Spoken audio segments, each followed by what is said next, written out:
You have exactly 10 years. Not 15, not 20, 10. And in that window, one of two things is going to happen to you. Either you spend it the way most people do, trading hours for a paycheck and calling your car, your watch, and your oversized house assets, when really they're just liabilities wearing a nice outfit.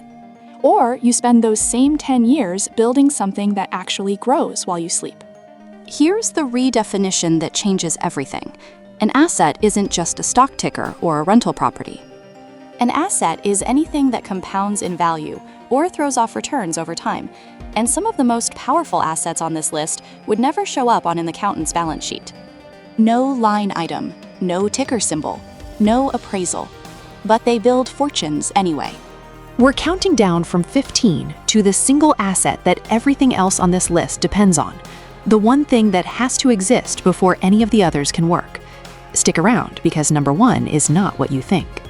Number 15, your children's education and legacy. Researchers tracked 3,200 wealthy families for 20 straight years, and what they found should terrify anyone planning to leave money behind. 70% of family wealth is gone by the second generation, 90% gone by the third. And here's the part that stings. It's almost never the stock market's fault. It's not a crash, it's not inflation. It's silence at the dinner table. It's heirs who inherit capital but never inherit judgment. Over the next 20 years, an estimated $84 trillion is going to change hands between generations. Real education isn't just paying for college. It's teaching a kid how money systems actually work and training the muscle of delayed gratification before the money ever arrives. Number 14, AI tools and automation. Quick correction before you get excited. The asset isn't the software subscription, and it isn't owning shares of some AI company either. The actual asset is you, learning to direct the machine. AI is projected to automate the equivalent of 300 million full-time jobs. And that gap between people who can operate these tools and people who can't is turning into a canyon nobody can jump across.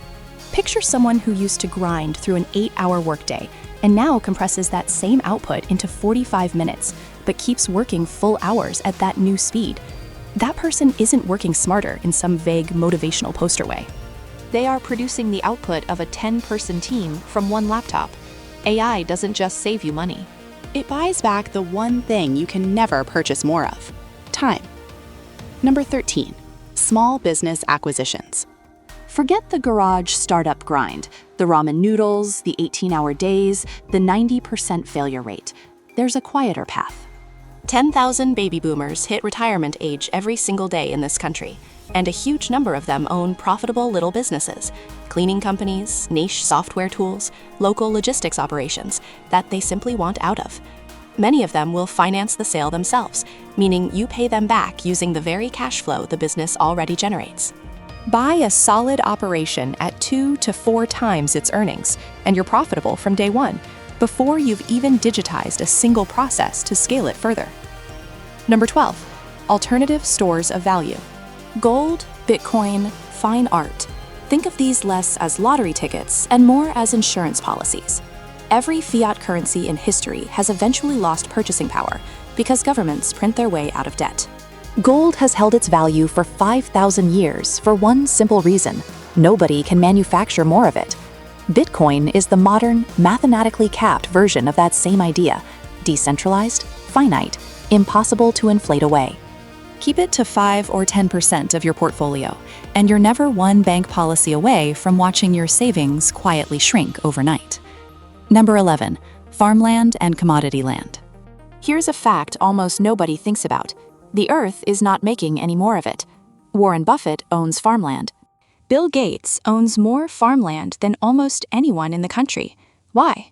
Because population keeps climbing and people keep needing to eat. That demand isn't optional, ever. Farmland has averaged roughly 10% annual returns for decades. And here's the part that matters most. When stocks were getting cut in half during major crashes, farmland barely moved. Thanks to fractional ownership platforms and agricultural REITs, an asset that used to require millions of dollars and a tractor is now available with a few taps on your phone. Number 10, private equity and angel investing. This is where the truly exponential returns live. and also where most people get wiped out. By the time a company rings the bell on its public IPO, the early private investors have often already multiplied their money 10 to 100 times over. Angel investing means writing checks into startups long before anyone else believes in them. Most of those bets will go to zero. That's not a flaw in the strategy. It's the strategy. One outsized win can cover every single loss in the portfolio, and then some. The real barrier here isn't the capital, it's getting invited into the room where these deals get discussed in the first place. Number 9, reputation and network. This one doesn't show up on any spreadsheet, but it compounds harder than almost anything else on this list. The biggest deals in the world aren't closed through a cold email. They're closed on a phone call between two people who already trust each other completely. And that trust is built on one boring, unglamorous habit: doing exactly what you said you'd do, every single time. Guard your name like it's the most valuable thing you own, because eventually it is. Deliberately investing time and money to stay close to the right rooms will hand you opportunities that no amount of cash could ever buy on its own. Number 8, attention, digital assets, and audience trust. Distribution used to be the bottleneck. Now attention is the battlefield, and it's brutally contested. A website that ranks, a YouTube channel that people actually watch, a newsletter people pay for. These give you something almost nothing else does. You make the thing once, and it gets consumed infinitely.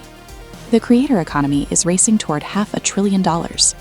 But here's the twist most people miss. Going viral means almost nothing if nobody trusts you.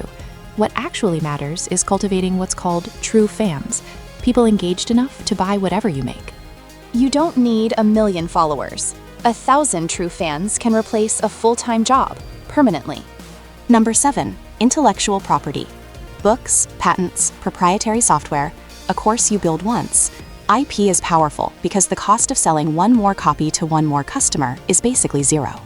You do the hard work exactly one time, solving a real problem, packaging real expertise, and then it keeps paying you in licensing fees, royalties, and sales, with almost no ongoing labor.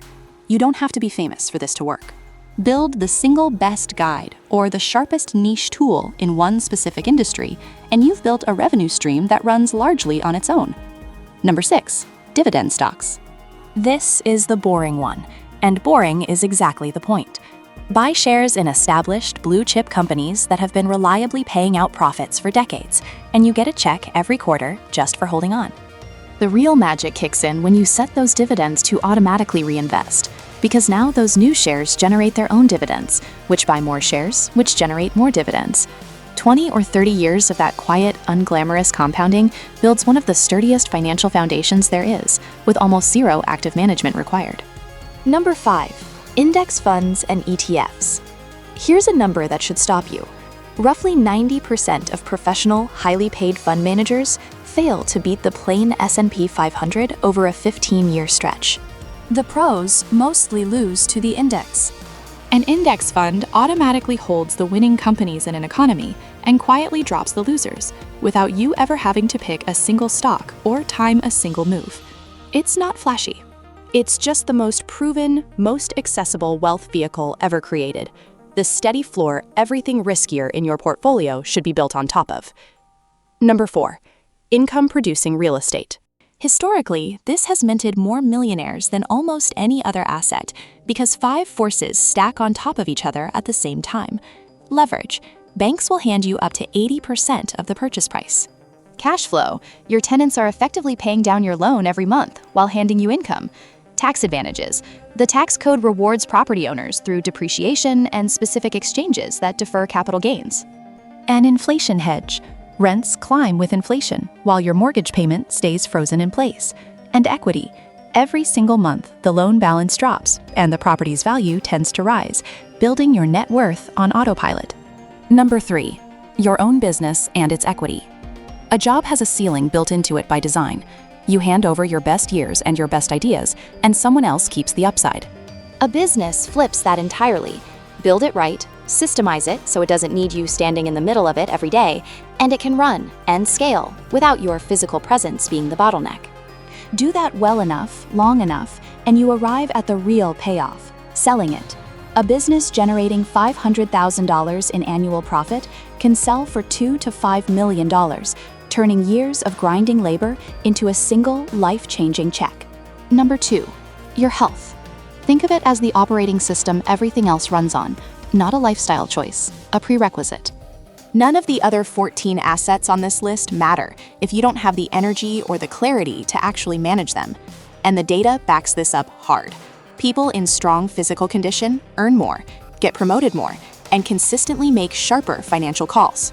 A body running on empty starts seeing every opportunity as a threat instead of a chance. And there's a second, quieter payoff. Real health adds decades to your life, which means your money gets more decades to do what compounding does best in its final, most explosive stretch. And that brings us to number 1, the asset every single item on this list is actually built on top of: high-income skills. Every other asset you just heard about requires capital to acquire. And that capital has to come from somewhere first. Complex sales, Software engineering, financial analysis, High-stakes negotiation. These are skills that don't get automated away, and they raise your income at the source. Here's the brutal, undeniable math. Someone earning far more than average can invest 10 times more capital, and that gap compounds every single year that passes. Raising your earning power isn't just one asset among 15. It's the seed that determines how fast and how large everything else on this list is even allowed to grow. 10 years. 15 assets. One decision, made today, about which path you're actually on. So tell me, which number on this list are you starting with first? Drop it in the comments because I read every single one. If this gave you a new way to see what an asset really is, hit subscribe, like the video, and share it with the one person in your life who's still calling their car an investment.